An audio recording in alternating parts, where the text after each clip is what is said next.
Por que somos católicos se Jesus Cristo era judeu? Eu sei que o seu tempo é precioso e agradeço por dedicar esses minutos para crescermos juntos na fé.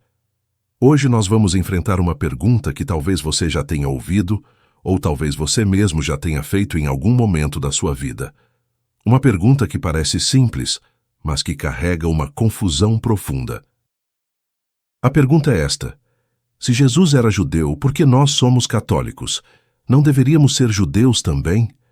Se o próprio Cristo nasceu, viveu e morreu como judeu, a igreja que ele fundou não deveria ser a religião judaica?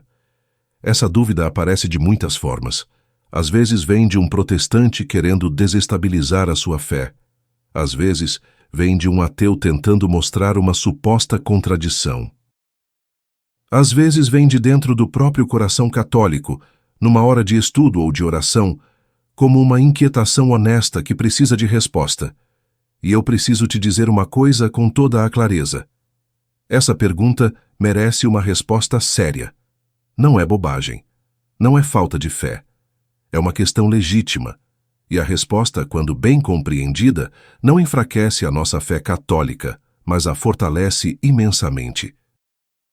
Porque a resposta revela algo extraordinário sobre o plano de Deus, sobre a história da salvação e sobre o lugar único que a Igreja Católica ocupa nessa história. Ao final deste vídeo, você vai entender com clareza por que ser católico não é abandonar a herança de Israel, mas, pelo contrário, é recebê-la em plenitude. Você vai compreender a continuidade profunda entre a antiga e a nova aliança. E mais importante, você vai saber responder com segurança e caridade quando alguém vier com essa objeção querendo abalar a sua fé. Então, vem comigo. Para responder essa pergunta com profundidade, nós precisamos antes fazer algumas distinções fundamentais. E a primeira delas é algo que quase ninguém leva em consideração quando faz essa pergunta. Preste atenção nisso, porque é muito importante. Quando nós usamos a palavra judeu, nós podemos estar nos referindo a duas coisas completamente diferentes. A palavra judeu pode significar uma religião, o judaísmo, com suas crenças, suas práticas, seus ritos. Mas essa mesma palavra também pode significar uma etnia, um povo, uma linhagem de sangue que descende dos antigos hebreus. E essas duas coisas não são a mesma coisa. Um judeu étnico pode professar outra religião e continuar sendo judeu do ponto de vista da descendência. Existem, por exemplo, judeus que se converteram ao catolicismo e que são, ao mesmo tempo, etnicamente judeus e religiosamente católicos. Isso não é contradição nenhuma, é apenas reconhecer que etnia e religião são realidades distintas. Jesus Cristo, nosso Senhor, é judeu. E eu disse no presente, porque ele continua sendo judeu do ponto de vista étnico. Ele é filho de Maria Santíssima, uma mulher judia da tribo de Judá, da casa de Davi. A humanidade que o Verbo Eterno assumiu na encarnação é uma humanidade judaica. Quando Jesus subiu aos céus em corpo e alma, ele subiu com aquele corpo glorificado que nasceu de Maria, que foi circuncidado ao 8º dia, que cresceu em Nazaré. Então sim, Jesus é judeu quanto à etnia e isso nunca vai mudar. Mas isso não significa que a fé que ele veio trazer ao mundo seja o judaísmo como religião. São coisas diferentes, e é exatamente aqui que entra a segunda distinção fundamental. O judaísmo, enquanto religião, tinha uma característica muito específica que nós precisamos entender bem. O judaísmo era, por essência, a religião da espera. O coração do judaísmo era a esperança messiânica, a expectativa de que um dia viria o Messias prometido, o ungido de Deus, aquele que traria a salvação definitiva ao povo de Israel e, através de Israel, a todos os povos da terra. Todo o Antigo Testamento gira em torno dessa promessa. Os patriarcas esperavam, os profetas anunciavam. O povo aguardava. Geração após geração, século após século, a fé de Israel era alimentada por essa esperança. O Messias virá. E aqui está o ponto decisivo. Se o judaísmo é a religião da espera do Messias, o que acontece quando o Messias finalmente chega? Pense comigo. Imagine uma sala de espera. Você está sentado lá, aguardando o seu nome ser chamado. A sua função ali é esperar. Mas quando o seu nome é chamado, quando chega a sua vez, você não pode continuar sentado na sala de espera como se nada tivesse acontecido. Você precisa se levantar e entrar. Continuar sentado depois que o seu nome foi chamado não é fidelidade, é teimosia. Não é perseverança, é recusa. É exatamente isso que acontece com a vinda de Jesus Cristo. Ele é o Messias prometido. Ele é aquele que Israel esperava. E quando ele chega, o tempo da espera termina. O próprio Jesus anuncia isso no Evangelho de São Marcos, logo no início do seu ministério público, quando diz: "O tempo está cumprido e o reino de Deus está próximo.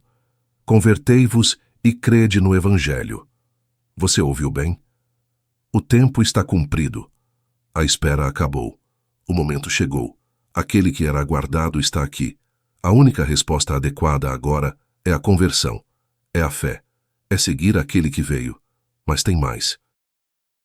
A antiga aliança, aquela que Deus fez com o povo de Israel através de Moisés, era uma aliança preparatória. Ela era verdadeira, era santa, era querida por Deus, mas não era definitiva. Ela apontava para algo maior. O profeta Jeremias, 700 anos antes de Cristo, já anunciava da parte de Deus: "Eis que dias virão em que estabelecerei uma nova aliança com a casa de Israel, não como a aliança que fiz com seus pais. Porei a minha lei no seu interior e a escreverei no seu coração." Uma nova aliança. Não uma reforma da antiga, não um remendo, mas algo novo. E essa nova aliança, Jesus a institui na última ceia, quando toma o cálice e diz aquelas palavras que nós ouvimos em toda a Santa Missa: "Este é o cálice do meu sangue, o sangue da nova e eterna aliança." E aqui está uma diferença crucial. A antiga aliança era restrita a um povo, o povo de Israel. Para fazer parte dela, era preciso pertencer àquela nação, àquela linhagem, ou passar por um processo de incorporação que incluía a circuncisão e a observância de toda a lei de Moisés. Mas a nova aliança é diferente. Ela é universal. Ela é para todos os povos, todas as nações, todas as línguas. O profeta Isaías já havia anunciado que a casa de Deus seria chamada casa de oração para todos os povos, não mais apenas para Israel, mas para toda a humanidade. E é exatamente isso que acontece com a igreja fundada por Jesus Cristo. Ela não é uma seita judaica. Ela não é uma religião étnica.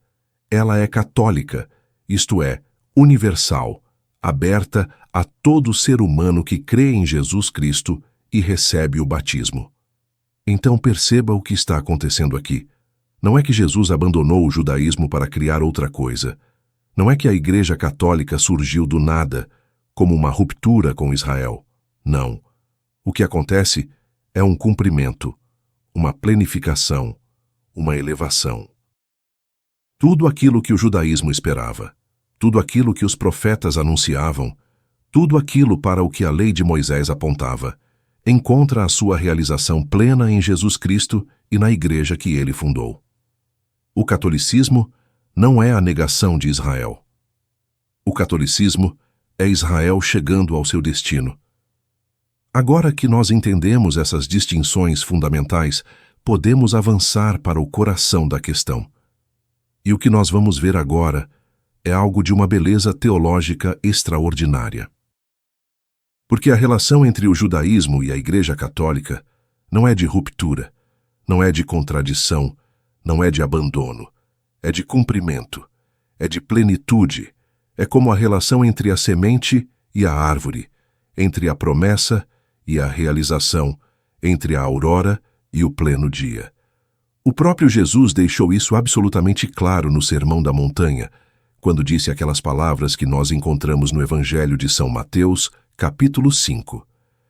"Não penseis que vim abolir a lei ou os profetas. Não vim abolir, mas cumprir." Essa frase é decisiva.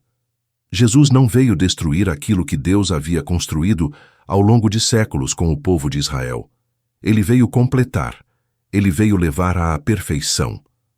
A lei de Moisés era boa, era santa, era verdadeira, mas era provisória. Era como um pedagogo, diz São Paulo, que conduz a criança até que ela atinja a maturidade. E quando a maturidade chega, o pedagogo cumpriu a sua função. Ele não é rejeitado com desprezo, ele é honrado pelo serviço que prestou, mas o seu papel agora é outro. É por isso que a Igreja Católica venera o Antigo Testamento como palavra de Deus. Nós lemos os Salmos, nós meditamos os profetas, nós estudamos a lei. Mas nós lemos tudo isso à luz de Cristo porque Cristo é a chave de interpretação de toda a Escritura. Sem ele, o Antigo Testamento permanece como uma promessa não cumprida, como uma pergunta sem resposta, como um arco tensionado que nunca dispara a flecha. Com ele, tudo faz sentido. Cada figura, cada símbolo, cada profecia encontra o seu significado pleno. E aqui nós chegamos a um momento histórico absolutamente crucial para entender por que a Igreja não é uma seita judaica. Esse momento está registrado nos Atos dos Apóstolos, capítulo 15, e ficou conhecido como o Concílio de Jerusalém. Foi o primeiro concílio da história da Igreja, e a questão que ele enfrentou era exatamente esta que nós estamos tratando agora. O que aconteceu foi o seguinte: São Paulo e São Barnabé estavam evangelizando os gentios, isto é, os não-judeus, os pagãos que se convertiam à fé em Jesus Cristo. E quando esses gentios se convertiam, surgiu uma dúvida séria na comunidade cristã primitiva. Esses novos convertidos precisam se circuncidar. Precisam observar toda a lei de Moisés. Precisam, em outras palavras, se tornar judeus para serem cristãos. Havia um grupo dentro da igreja primitiva chamado de judaizantes, que defendia que sim. Para eles, a fé em Cristo era um acréscimo ao judaísmo, não uma superação. Então quem quisesse seguir Jesus teria que primeiro se tornar judeu com todas as obrigações da lei mosaica.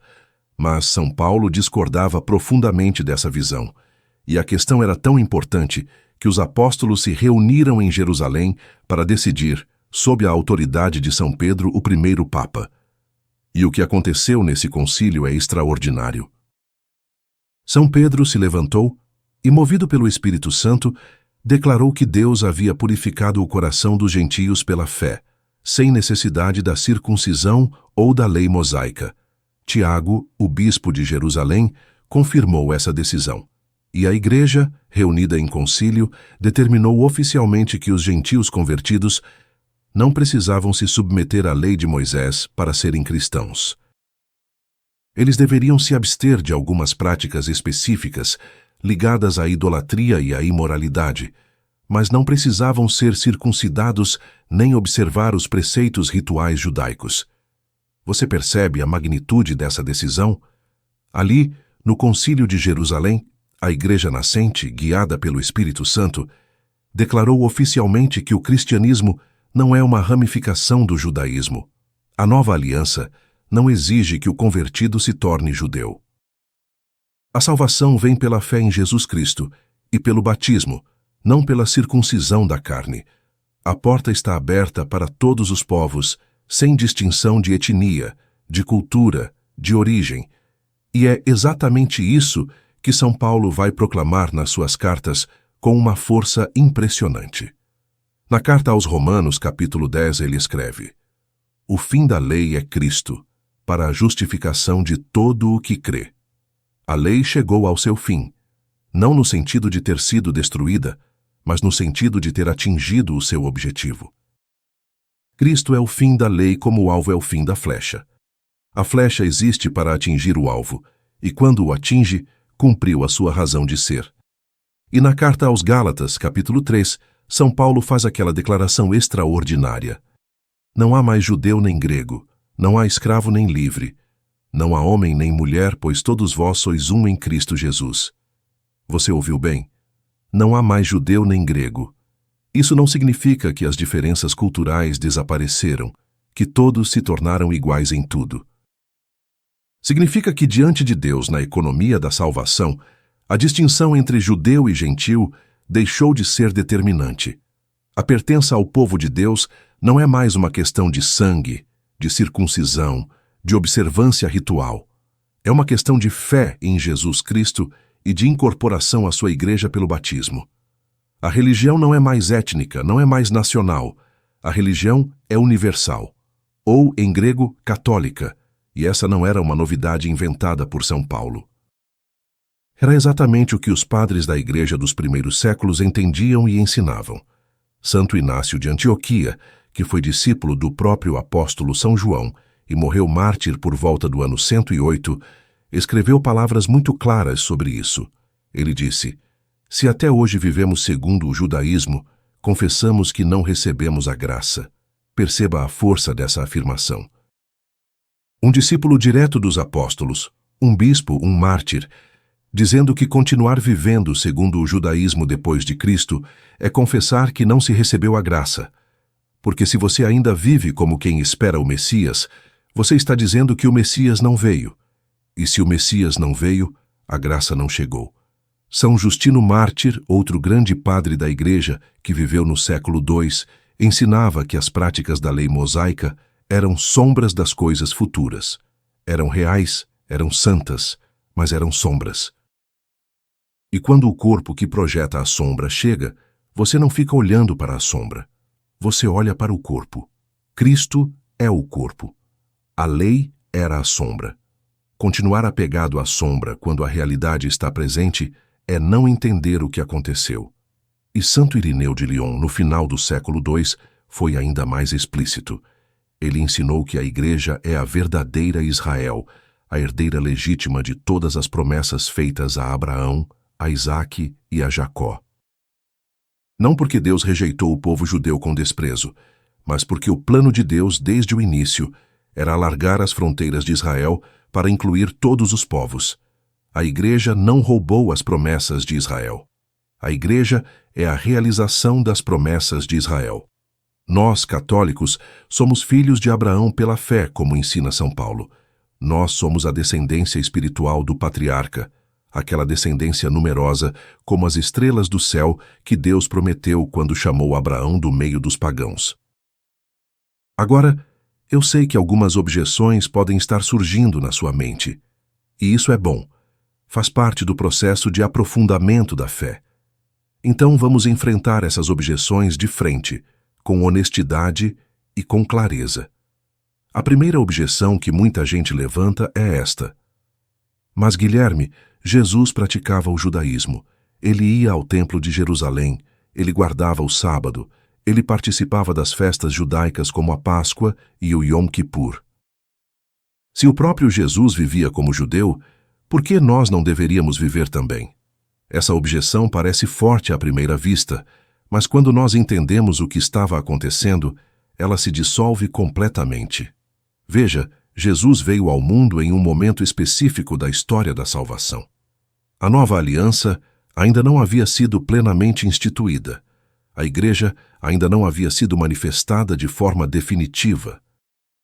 Jesus estava, durante o seu ministério público, vivendo o período de transição entre a antiga e a nova aliança. E como homem perfeito, obediente ao Pai em tudo, ele viveu a fé verdadeira que existia até aquele momento, que era o judaísmo fiel, o judaísmo que esperava o Messias. Ele não podia viver a nova aliança antes de instituí-la. Ele não podia pertencer à Igreja antes de fundá-la. Isso seria um anacronismo. Seria colocar o efeito antes da causa. Mas aqui está o ponto decisivo. Enquanto Jesus vivia exteriormente como judeu fiel, ele estava, e ao mesmo tempo, instituindo realidades completamente novas, que não faziam parte do judaísmo e que constituiriam a base da nova aliança. Pense comigo. Na última ceia, Jesus institui a Eucaristia, o seu próprio corpo e sangue como alimento para os fiéis. Isso não existia no judaísmo. O batismo como porta de entrada no povo de Deus, isso não existia no judaísmo da mesma forma. O perdão dos pecados concedido através dos apóstolos, como Jesus faz no Evangelho de São João, capítulo 20, quando sopra sobre eles e diz: a quem perdoardes os pecados, ser-lhes-ão perdoados, isso era algo absolutamente inaudito. Para os judeus, só Deus podia perdoar pecados. Quando Jesus concede esse poder aos apóstolos, ele está fazendo algo radicalmente novo. E em Mateus capítulo 16, Jesus estabelece o primado de Pedro sobre toda a igreja, dizendo: Tu és Pedro, e sobre esta pedra edificarei a minha igreja, e as portas do inferno não prevalecerão contra ela. Uma igreja, não uma sinagoga, não uma reforma do judaísmo, mas algo novo edificado sobre Pedro e seus sucessores. Então não se deixe confundir. O fato de Jesus ter vivido como judeu durante o seu ministério terreno não significa que a sua igreja deveria ser o judaísmo. Significa apenas que ele viveu a fé verdadeira do seu tempo, enquanto preparava e instituía a fé definitiva que haveria de substituí-la. A segunda objeção que às vezes aparece é esta: mas Jesus nunca disse a palavra católico. Ele nunca disse sejam católicos. Então, de onde veio esse nome? Essa objeção é ainda mais fácil de responder, mas exige que nós entendamos uma coisa simples sobre como as palavras funcionam. A palavra católico vem do grego católico, que significa universal, para todos, segundo a totalidade. Quando nós dizemos que a igreja é católica, nós estamos dizendo que ela é universal, destinada a todos os povos, aberta a toda a humanidade. E isso Jesus disse inúmeras vezes, de várias formas diferentes. Quando ele ordenou aos apóstolos no final do Evangelho de São Mateus: Ide e fazei discípulos de todas as nações, batizando-os em nome do Pai, do Filho e do Espírito Santo. Ele está dizendo que a igreja é católica. Quando ele disse que o Evangelho seria pregado em todo o mundo, ele está dizendo que a igreja é católica. Quando ele acolheu o centurião romano, a mulher Ciro-fenícia, os samaritanos, os pecadores públicos, ele está mostrando que a salvação não é mais restrita a um povo, mas aberta a todos. A palavra católico veio depois, é verdade. Foi Santo Inácio de Antioquia, por volta do ano 107, o primeiro a usar essa palavra por escrito para descrever a Igreja de Cristo. Mas a realidade que a palavra descreve, essa veio de Cristo. Primeiro vem a coisa, depois vem o nome. Primeiro existiu a Igreja Universal fundada por Jesus, depois veio a palavra católica para descrevê-la. O nome é posterior, a realidade é apostólica.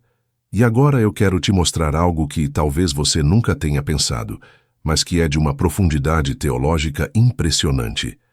É o que podemos chamar de paradoxo cristológico, e ele responde de forma definitiva porque não faz sentido esperar que Jesus praticasse a religião católica.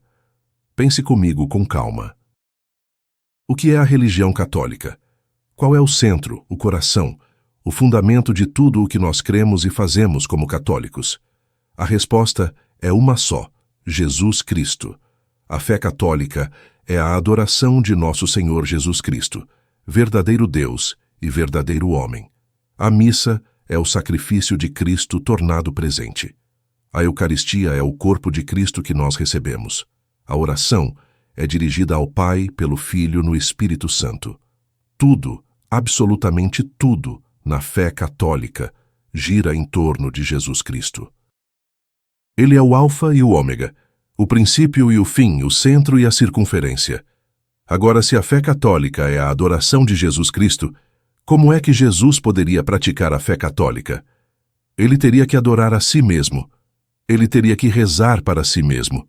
Ele teria que oferecer sacrifício a si mesmo. Você percebe como isso não faz sentido? É como perguntar por que o Sol não gira em torno de si mesmo. O Sol é o centro, os planetas é que giram ao seu redor. Cristo é o centro da fé católica. Nós é que giramos ao redor dele, não ele ao redor de si mesmo. Por isso, quando você ouvir alguém dizer Jesus nunca foi católico, você pode responder com toda a tranquilidade: claro que não. Jesus é o objeto da fé católica, não o sujeito. Ele é aquele que nós adoramos, não aquele que adora. Ele é o Senhor, nós é que somos os servos. Ele é o Mestre, Nós é que somos os discípulos. Isso não é uma falha, não é uma contradição. É a própria natureza da coisa. Esperar que Jesus praticasse o catolicismo seria como esperar que o médico tomasse o próprio remédio que ele prescreve para os outros quando ele mesmo não está doente. Não faz sentido. Então, depois de tudo isso que nós vimos juntos, o que fica para a sua vida? O que você faz com esse conhecimento a partir de agora? Porque a fé católica nunca é apenas informação para guardar na cabeça. A fé católica é vida, é transformação, é caminho de santidade. Então deixa eu te dar algumas orientações práticas. Primeiro, agradeça a Deus. Agradeça de coração por pertencer à igreja verdadeira, à igreja que Cristo fundou, a única igreja que pode traçar a sua linhagem de forma ininterrupta até os apóstolos. Quando você for à missa no próximo domingo, pare um momento antes de entrar e diga no seu coração: Senhor, obrigado por me fazer católico. Obrigado por me colocar na arca da salvação. Obrigado por me fazer herdeiro das promessas de Abraão, membro do povo definitivo de Deus. Isso não é orgulho, isso é gratidão. Não fomos nós que escolhemos a Deus, foi Ele que nos escolheu. E a resposta correta à escolha de Deus é a ação de graças. Segundo, estude a continuidade entre o Antigo e o Novo Testamento. Leia o Antigo Testamento com olhos de católico, vendo em cada página a preparação para Cristo. Quando você ler sobre o Cordeiro Pascal no livro do Êxodo, lembre-se de que aquele cordeiro apontava para Jesus, o Cordeiro de Deus que tira o pecado do mundo. Quando você ler sobre o maná no deserto, lembre-se de que aquele pão do céu prefigurava a Eucaristia, o verdadeiro pão descido do céu. Quando você ler sobre o sacerdócio de Melquisedeque, lembre-se de que aquele sacerdote misterioso que ofereceu pão e vinho era a figura de Cristo, o sumo sacerdote eterno. O Antigo Testamento é nosso, é patrimônio da Igreja. E quando nós o lemos à luz de Cristo, ele ganha uma profundidade e uma beleza que os próprios judeus não conseguem ver. Terceiro, saiba responder com caridade quando alguém vier com essa objeção.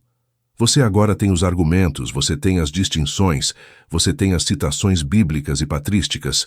Use tudo isso, mas use com mansidão, sem arrogância, sem desprezo por quem pergunta. Lembre-se de que muitas vezes a pessoa que faz essa pergunta não está atacando a sua fé. Está genuinamente confusa. E mesmo quando a pergunta vem com má intenção, a nossa resposta deve ser sempre a mesma: verdade com caridade, firmeza com doçura, clareza com paciência. Quem sabe Deus não usa a sua resposta para tocar o coração daquela pessoa e começar nela um caminho de conversão. E agora, antes de terminar, eu quero elevar o seu olhar para algo ainda maior. Porque tudo isso que nós conversamos hoje não é apenas uma questão de argumentação intelectual, de ganhar debates, de ter respostas prontas. É uma questão de identidade, de pertença, de destino eterno. Você, católico, é herdeiro de Abraão. Você é membro do povo que Deus escolheu desde antes da fundação do mundo.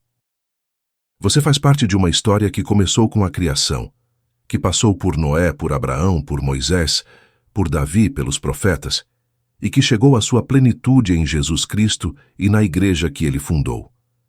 Você não é um acidente da história, não é um número perdido na multidão. Você foi chamado por Deus, incorporado a Cristo pelo batismo, alimentado com o seu corpo e sangue na Eucaristia, perdoado dos seus pecados na confissão, fortalecido pelo Espírito Santo na crisma. Você é filho de Deus, herdeiro do céu, peregrino rumo a Jerusalém celeste. E um dia, quando essa peregrinação terminar, quando você cruzar o véu que separa este mundo do outro, você vai encontrar Abraão, Isaque e Jacó. Você vai encontrar Moisés e Elias, Davi e Isaías, João Batista e todos os justos do Antigo Testamento. E eles vão te abraçar como irmão, porque a fé que eles viveram na esperança é a mesma fé que você vive na realização. O Messias que eles esperavam é o mesmo que você adora. O Deus que os chamou é o mesmo que te chamou. A pátria celeste para a qual eles caminhavam é a mesma para a qual você caminha. Então não tenha vergonha de ser católico. Não se deixe intimidar por objeções de quem não entende. Não troque a pérola preciosa por quinquilharias. Você está na igreja certa, na fé certa, no caminho certo. Persevere, aprofunde, viva a sua fé com alegria e com coragem. E quando a dúvida vier, quando a confusão bater à porta, lembre-se de tudo o que nós conversamos hoje e diga no seu coração: eu sei em quem acreditei e tenho certeza de que Ele é poderoso para guardar o meu depósito até aquele dia. Que Deus abençoe você. Que Nossa Senhora, a filha de Sião, a mãe da Igreja, interceda por você e por toda a sua família. Que os santos patriarcas e profetas do Antigo Testamento, unidos aos apóstolos e mártires da Nova Aliança, roguem por você diante do trono de Deus. Se esse vídeo tocou o seu coração, deixe o seu like, inscreva-se no canal e ative o sininho para receber os próximos conteúdos. Compartilhe com aquele amigo ou familiar que precisa ouvir essa mensagem. E nos comentários, me conte. Você já tinha ouvido essa objeção antes? Como você respondia? Eu quero saber. Nos vemos no próximo vídeo. Até lá, persevere na fé, persevere na oração, persevere na Santa Igreja Católica. Em nome do Pai, do Filho e do Espírito Santo. Amém.